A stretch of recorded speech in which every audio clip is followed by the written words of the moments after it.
niggas and bitches out there in fuck shit land. Oh my god. That's not how you gonna find it. We need a bloopers reel. Ooh, we do. We need a bloopers reel. Ooh, this is stupid. I wish I just deleted some. Well, that's all right. You can edit In fuck it. shit land. In fuck shit land. The land of fuckery and foolishness. Yeah, because that show will be operating in some time. Foolishness County and Fuckery Lane. bitchcraft and wigotry. Let's start the show. Okay. That's for the bitches who want to take other bitches' men and only got $36 to their name. And they want to call at 11:59 for a reading. Woo. And spiritual work.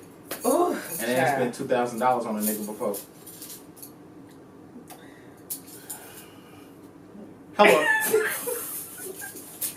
Okay. Okay. Huh.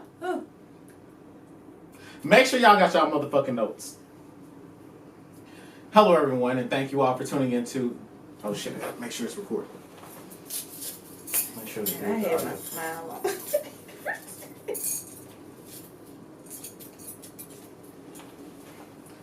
All right, everybody. I'm Andy Cohen. In 5, 4, 3, 1. All right. Hello, everyone out there. Fuck. Who are you? All right. Hello, everyone. I'm going to be. What shit? God damn.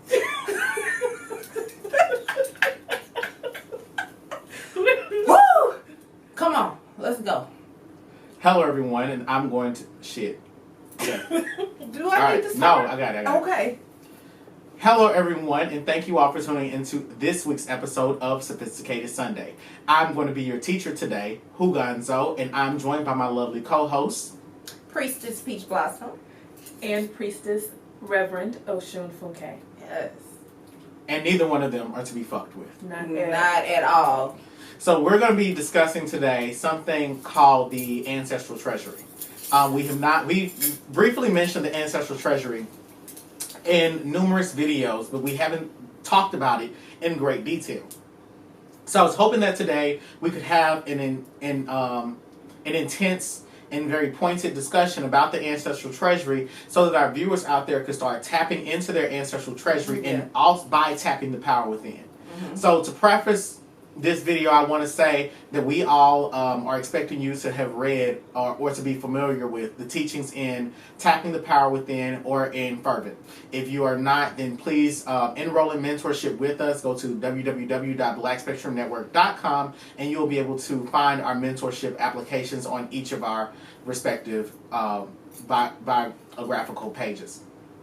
Hold on. Before we dive into the topic, I think it might be helpful for us to just talk a little bit about what our background is, because we will be speaking about the Ancestral Treasury based on that.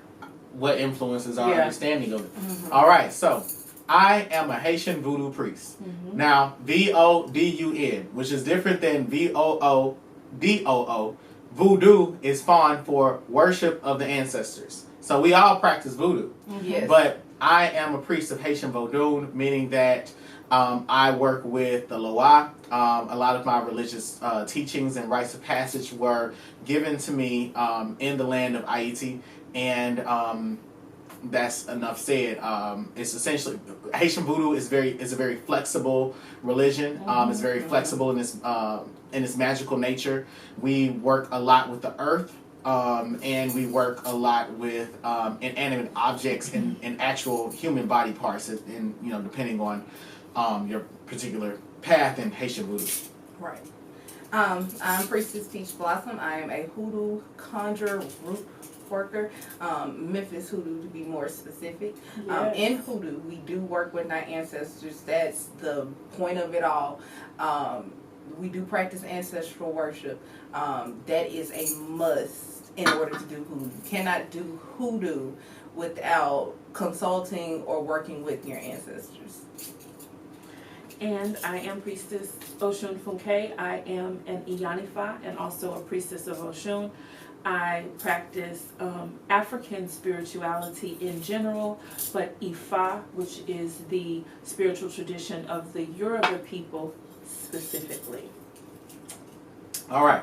So Before we dive into what into these heavier topics about replenishing the ancestral treasury, what a good borrower of the ancestral treasury would look like in your spiritual credit, we'll begin with this question. For your particular tradition, what is the definition of ancestral treasury? I'll begin. So, the ancestral treasury is a form of spiritual currency. So here in the material realm, we have what's known as money, which is our typical form of currency or what we exchange to receive goods and services and products from one another. Now, the ancestral treasury, however, represents a form of spiritual currency, which is that your deeds, your actions, and your habits will contribute to a spiritual credit score that you will receive. Depending on how high or how low your spiritual credit score is, you can petition for blessings or you can petition for spiritual gifts to be enhanced. And those blessings can come through giving an offering to your ancestors. Now, different people have to leave different types of offerings. The amount or the intrinsic value of those offerings will vary depending on the habits, deeds, and decisions that your forefathers made. So some of you all are born into this lifetime working at a spiritual deficit, meaning that your prayers will not be answered until you do very intense spiritual work or spiritual ceremonies or rituals to help replenish that treasury. And others of you all are born with higher amounts of spiritual currency. Therefore, your prayers are more easily answered, or they're more easily transported to the ancestors for them to act upon. You go first, Osun. I have a lot I want to say. Okay. Well, I think the short answer to that, what the ancestral treasury looks like in E5, is really Ashe. Okay? Ashe being one's life force or the power that exists within oneself, and also even the words that they speak and their ability to manifest things like thoughts. And so your Ashe is going to be an amalgamation of your character, your deeds, your destiny, the blessings that you actually have coming to you that are kind of guaranteed to you this lifetime. Your Ashe would also consist of the influence and the ability of your ancestors to impact your experience in this lifetime. And then a portion of that is what in the West we call karma, which is the result of your deeds and actions. So all of those things affect your Ashe, which is your ability to manifest things, the power behind your thoughts, your words, and your desires. Okay, so in Hoodoo, as far as your treasury is concerned, like you said, Hugon, you can be born into your ancestral treasury could be in debt. Worshiping the ancestors, practicing ancestral worship, acknowledging their beliefs, going to visit the dead, working with the dead. If you're not actively praying and meditating and working with your ancestors, you are not adding to that treasury.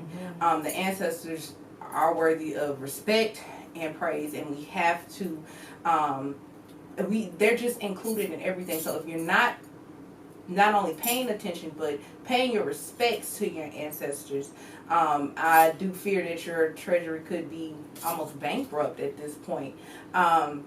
You also have to understand, with Hoodoo being an African American religion, we were taken from our culture, we were taken from our beliefs, and so a lot of us have stopped practicing ancestral worship. It's kind of hard to get people to understand it because they think that it's witchcraft, but no, honoring your ancestors, if you're going to do this work, honoring your ancestors is definitely a big part of it. Also, your offerings, you add to that treasury, and it's not just money. It's food, it's water, it's being energy. Obedient, mm-hmm. It is energy. A lot of people, roads are blocked because you're working with deities. We'll talk about that later. You're working with deities and skipping over your ancestors. Just know, in Hoodoo and this African American religion, you are going to have to work with the ancestors. And a lot of us African Americans have to replenish our treasury.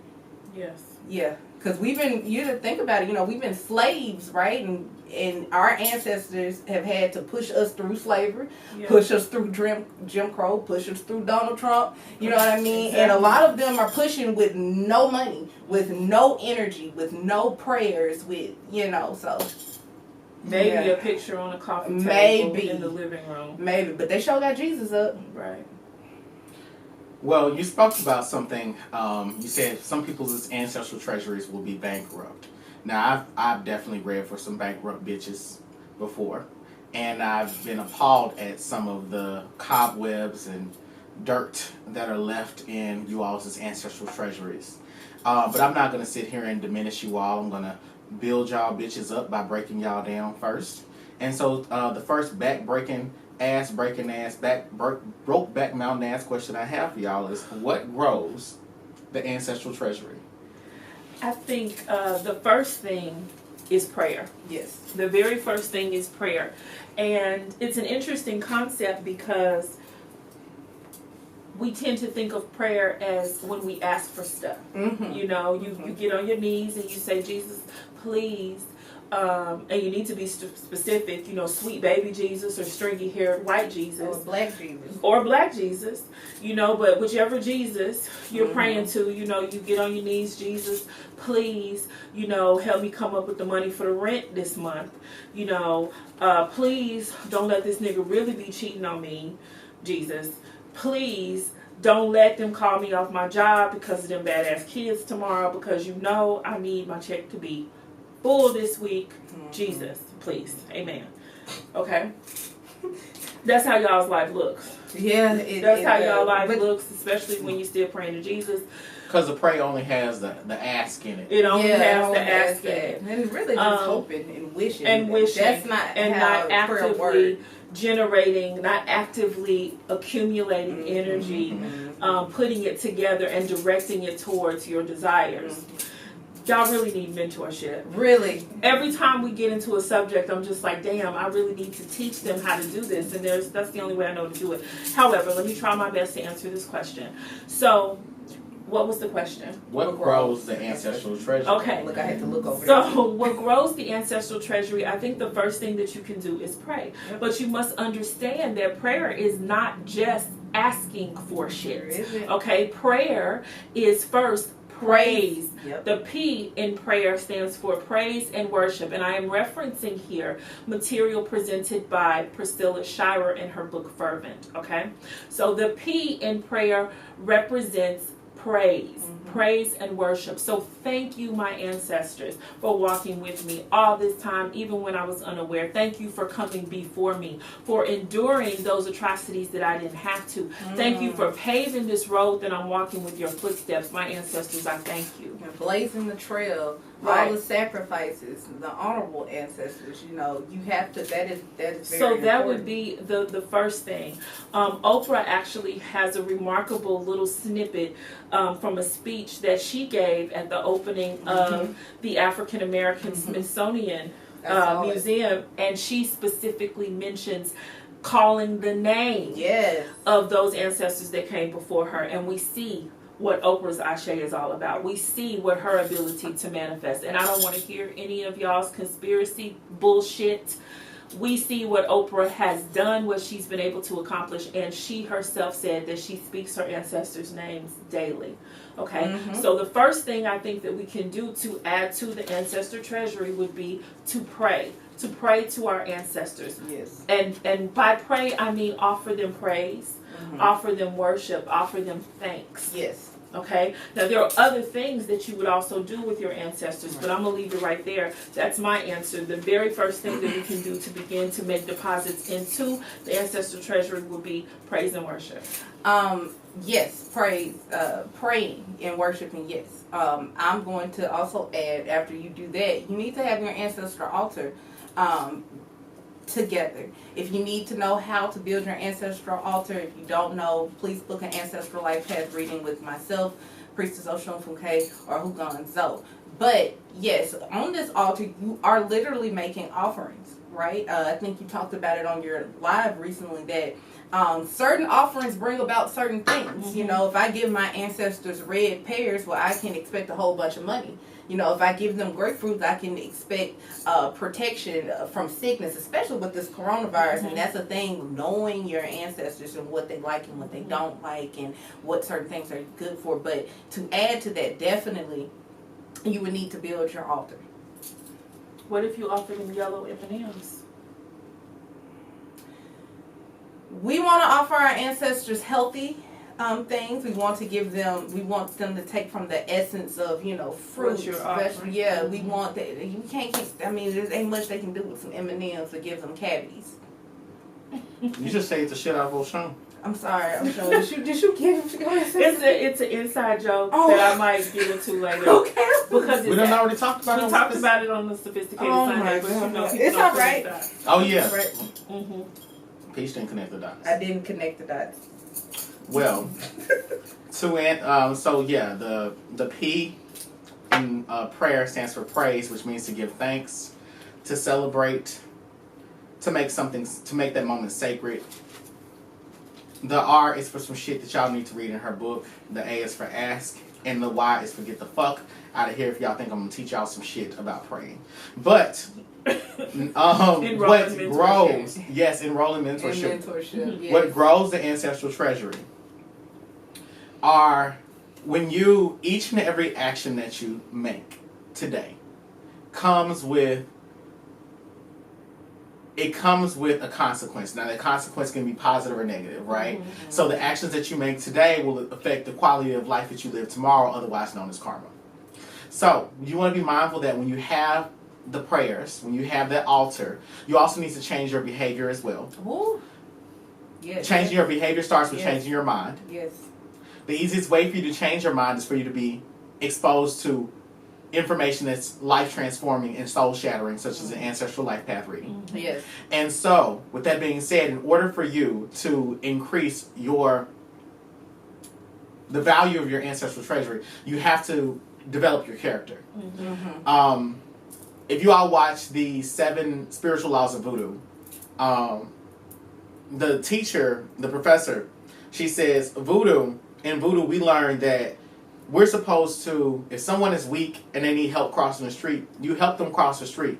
Not because they need us to get there, but because it makes you stronger to carry that person there. Mm-hmm. And so, every time you make yourself stronger, you pay into your ancestral treasury. Mm-hmm.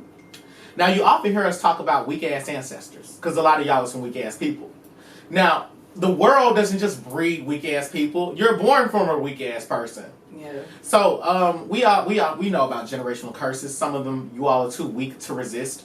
Some of them you all are too ignorant to even believe in.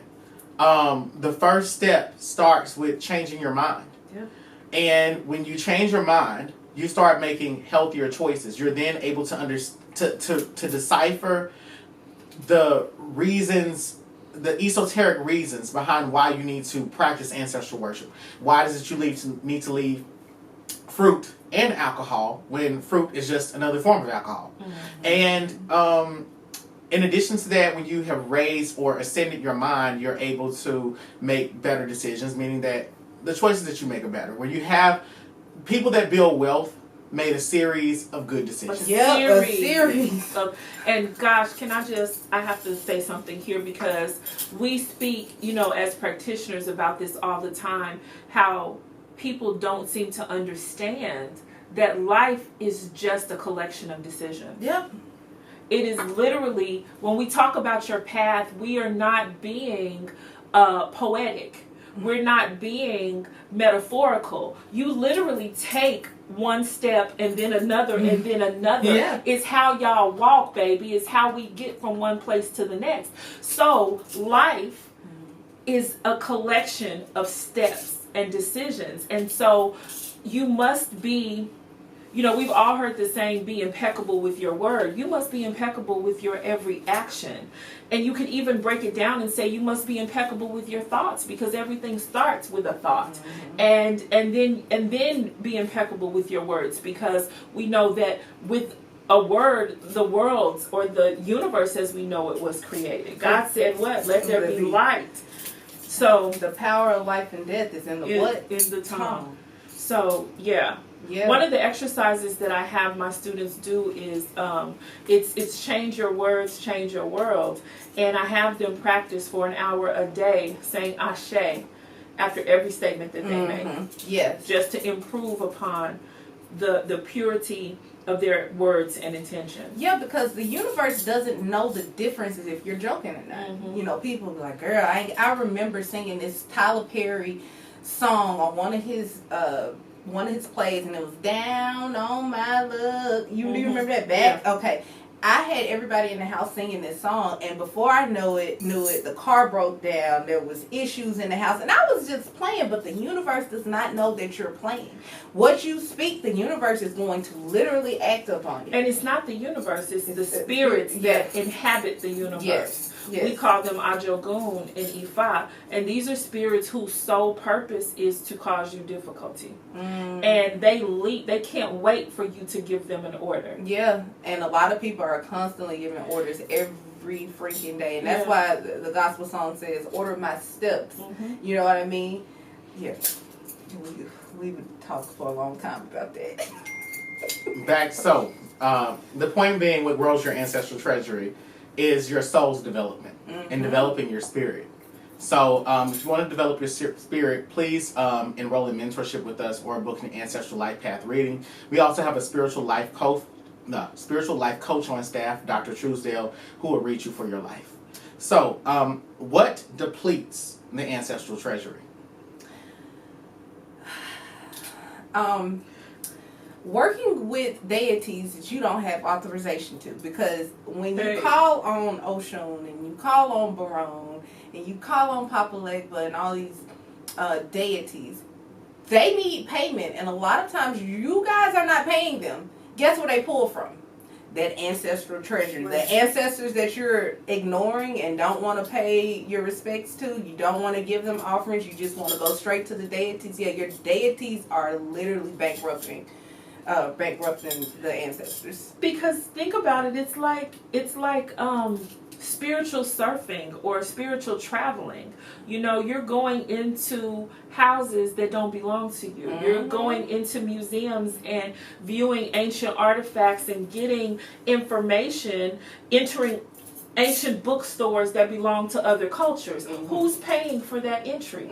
Who's paying for you to check out that book about Athena, about Shiva, about Mom Brigitte, or whatever it is that you are dabbling in that you have no business. Your ancestors are having to scurry to replace that energy to keep things balanced. And here's the thing, you guys, and I think that this needs to be said, and I hope it doesn't confuse anyone. Please fix it if it does.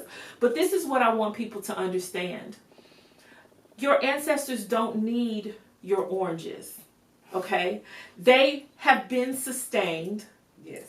They will continue to be sustained whether you make your offerings or not, because the universe continues, okay? Build and destroy is what holds the universe together. There will always be an ancestral realm, and the ancestors are going to continue to exist regardless of your input.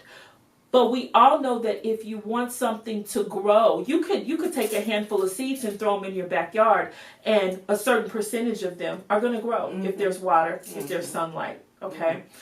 But if you want a beautiful garden, then what do you have to do? You must cultivate that. You must take time. You must carve out space. You must tend to it. You must speak over it. You must deal with it. The same thing is true for your ancestors. So your ancestors have been working for you even when you didn't know. They will continue to work for you as long as you continue to act like you don't know. But if you want your life to be better, if you want your ancestors to be healthier and happier, if you want the lives of your children to be better, then you are going to cultivate that relationship. You're going to pay into it. You're going to you're going to work with it. You're going to massage it and do what you can to make the experience better for all involved. Yeah, I want to say about the children though, because when you practice ancestral worship and your children become of age, your ancestors like, oh, that's Peach Blossom's kid. She's good. Right. You know what I mean? Because your prayers have already stacked up. Exactly. They sitting over in the corner somewhere in the ancestral realm. Yeah. They've stacked up. Your oranges have already they're in the pantry already. Yes. So when that baby needs something cleansed from their life, when they need their energy refreshed, the ancestors know where to go to get that energy because it's already stockpiled. Mm-hmm. Okay? Yes. Those walls of protection are already being built. Ooh, yes, God. Yes. Ooh, girl. What depletes your ancestral treasury is bad behavior. Absolutely. Disobedience. Disobedience. Ooh. A lot of y'all motherfuckers don't know your ass from your elbow, in the words of Osun Funke. Yes. Not just working with deities you're unauthorized to work with. Y'all are out here getting y'all asses beat by niggas that don't want you. And then turning around and putting them in motherfucking jars like one of my goddamn students did. Okay? That depletes your ancestral treasure. And then turning the fuck around and doing a damn tarot reading and said, my ancestors said that this man who beat my ass 2 weeks ago and tried to kill me is changing. Those types of things will drain your ancestral treasury. But a more normalized situation of draining your ancestral treasury. You know you've been supposed to enroll. You're supposed to go back to grad school. You know that you were supposed to enroll in that CNA program. Mm-hmm. You know that you were supposed to leave this relationship alone. Mm-hmm. You know you're supposed to be moved out your parents' house. But guess what? None of it ever happened. And guess what? You're still in your parents' house. You're still in this abusive relationship. And then you calling us and wondering why it is that your prayers are not being answered. Mm-hmm. Because you didn't do the things that we told you to do to help replenish the ancestral treasure, which is taking action first. Mm-hmm. And taking action could be, depending on where you are, working with your ancestors. Mm-hmm. Now, as Osun Funke said, there's a difference between throwing the seeds and nurturing the seeds. There's a difference between the ancestors existing and the ancestors being exalted. Exactly. Yes. So, that being said, make sure that you're exalting your ancestors there, because it will make your journey in growing your ancestral treasury that much easier. Mm-hmm. But veneration of the ancestors does not mean that your ancestral treasury is going to grow. It doesn't. It doesn't, no. Because, and then so, there's a science behind it as well. There's a science with regard to the type of offerings that you offer. You mentioned grapefruit for a particular purpose. You are... Fuel my fire, take me higher, I'll be your light.